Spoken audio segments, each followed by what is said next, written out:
Hello, I'm Ben Ellis. I'm Buck's first cousin.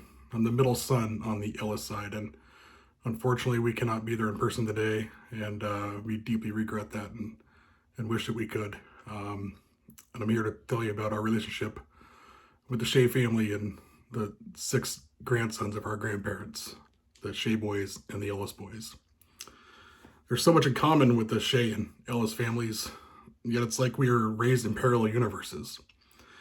I always wonder what it'd be like if we lived in the same small town and if that sheriff that resided there would turn in his badge and retire early. My two brothers and I were raised in the Pacific Northwest, sons of a mill worker and a stay at home mom who had a few part time jobs and volunteered at our school in the office as a lunch lady. We went to a prominent private Catholic grade school in Seattle, but we're never real big on academics. We were skilled with our hands, and from a young age, we were gearhead, car guy, fixer types. We learned to make do with what we had and fix it if it broke. We wore hand-me-down clothes and had to make our first cars run if we wanted to drive at age 16. Our mom drove a beat-up 1974 Brown Impala station wagon, and for lack of a better term, we were a pretty basic middle American family. We were also Seahawk fans. Our only first cousins, the three Shea boys, grew up in the Bay Area, sons to a broker on Wall Street, and their mom was a school teacher. Like us, they also went to a prominent Catholic school. And they had a pool in their backyard and a Sega video game console before we even knew what that was. They slept on waterbeds, wore cardigans, and their mom drove a fancy yellow Mercedes. They were raised on the stock market floor, learning their father's trade. They won state championships in high school sports, and all three of them went to college. But unfortunately, they were Niner fans. Our differences of life experiences would lead one to think that we are not even related by blood. The simpleness of one family versus the sophistication of the other. For instance, I always felt dressed down around my cousins, and they didn't even have shirts on. Each set of boys are your ideal stamp of older, middle, and youngest sibling traits. Personalities shifted here and there, but for the most part, we all grew to know our role in each family dynamic. Each boy could be an instigator, a clown, the empathetic soul, a hothead, and even, but not often enough, the sensible one. The constant struggle for approval, acceptance, envy, and resentment was and still is so real with these six boys. As we were similar in so many ways, yet so different, each family was raised in a closeness bonded by two sisters, my mom Jerry and my aunt Kathy. They were the only children of our grandparents who raised them in a loving Seattle home. And after my aunt Kathy was stolen away to California by my uncle Pete in the 1970s, my mom always kept in touch with her and they did their best to see each other as much as possible. As kids, we'd visit their Walnut Creek house where Buck gave me my first skateboard after he had bombed across the patio on it and jumped onto a trampoline and into the pool a few hundred times first. He would also suit us up in his De La Salle football gear and run drills in the grass and try to get us to put on a 49ers jersey. As we grew older, every time we saw each other, Buck was always the standout of the six boys. Not necessarily in his accomplishments or being the only towhead buck-toothed kid with a slight lisp, but because everyone just wanted to be around his personality. Nothing against Steve, Mike, or my brothers, but Buck was of another planet, even at a young age. We'd also visit each other at our vacation homes, the Shays up at the upscale North Star Resort with a house and the golf course. And it was there one summer when we enjoyed a pesticide-ridden trout dinner that Buck reeled in from the water hazard on hole 13. The Shays also made trips to our small beach cabin on Orcas Island, where the short jump into the lake everyone did off a bonsai tree wasn't enough for Buck.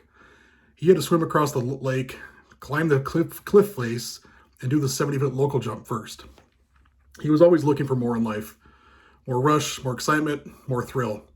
But he also loved to just slow down, sit next to a fire, tell stories, and laugh until your face hurt. He knew how to soak in life's moments. We also learned how to soak in time with Buck, because it was few and far between. He was always hard to pin down when you could. You never wanted the moment to end. Our parents did their best to raise us six boys, and over time, they watched us become men, then husbands and fathers.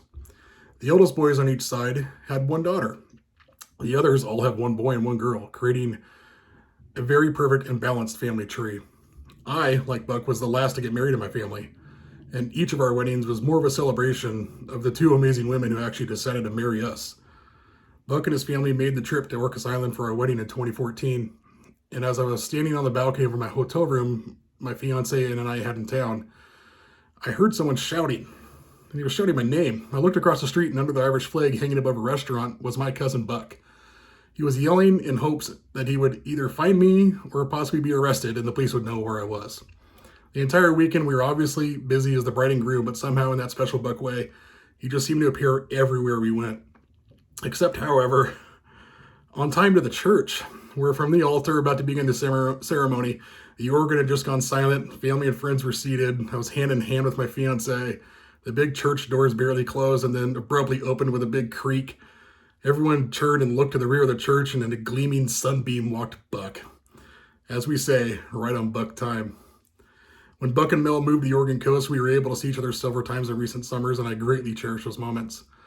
Although Buck was always difficult to track down and make plans with, we non-surfers still enjoyed being able to go on beach days with Buck and watch him in the water with his kids, getting to know his wife Melanie better and experiencing his daily life firsthand. One night a few years back, Scott's family and mine went to Buck and Mel's for dinner in their barn while our kids ran amok in the yard. And we had the greatest night just doing hilarious impersonations of our parents and reminiscing about growing up in different worlds.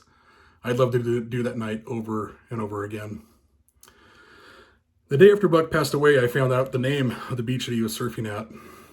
I'd already had a fateful feeling that it was Short Sand Beach. Several years ago, we took a family road trip to the coast, and I began Google pinning blue dots around the areas we were headed to and attractions we wanted to see. As we spent summers traveling up and down the coast, deleting bucket list blue dots from my map, we passed a certain blue dot many times. I took my wife and kids to nearly every other cove and point along the 101 highway. But every time I drove by the Short Sand Beach parking lot, we'd just keep going, and I'd always look over my shoulder and say, man, we gotta go down there and check that out. But we never did. I was even closer to it this last April when we camped in Nehalem and met Buck for dinner in Manzanita. I felt sorry for everyone in the restaurant because Buck and I started catching up and having a blast over a couple of beers. Just the two of us cousins who were the most similar, and my daughter plugging her ears from foul language. Mel and Sierra met up with us, and after dinner we picked up ice cream and went for a sunset walk on the beach. Buck pointed out Shorty's Beach just to the north and told me all about it and how much he liked to surf there with all the groms. He looked at it in the distance like it was his heaven. We got a picture with the sunset and said our goodbyes, and as we drove back home at the end of our trip, we passed Short Sands again, and I knew I'd get to it the next time I came by. Sadly, I won't be able to watch Buck's physical presence surf there, but I'm sure his spirit will put on a show. I think that beach, maybe the earth, the universe, something higher than all of us, always lured me there. But I resisted because I wasn't ready to fully experience what it had in store for me. But now that it's known as Buck's Beach to me, I'll never drive by it again. Melanie, Brogan, and Sierra, I'm so deeply sorry for the loss of your husband and father. He was one of the greatest guys I've ever known. He'll always be with you in your lives and looking after you. My wife Megan recalled that Melanie once said to us, you know, it's going to be a damn good night when someone called Peter Buck. So here's to you, Buck. He touched all our lives and made us better people. He showed us how to be great to each other and made us sure we always had an amazing time doing so. Cheers, cousin. I'll miss you.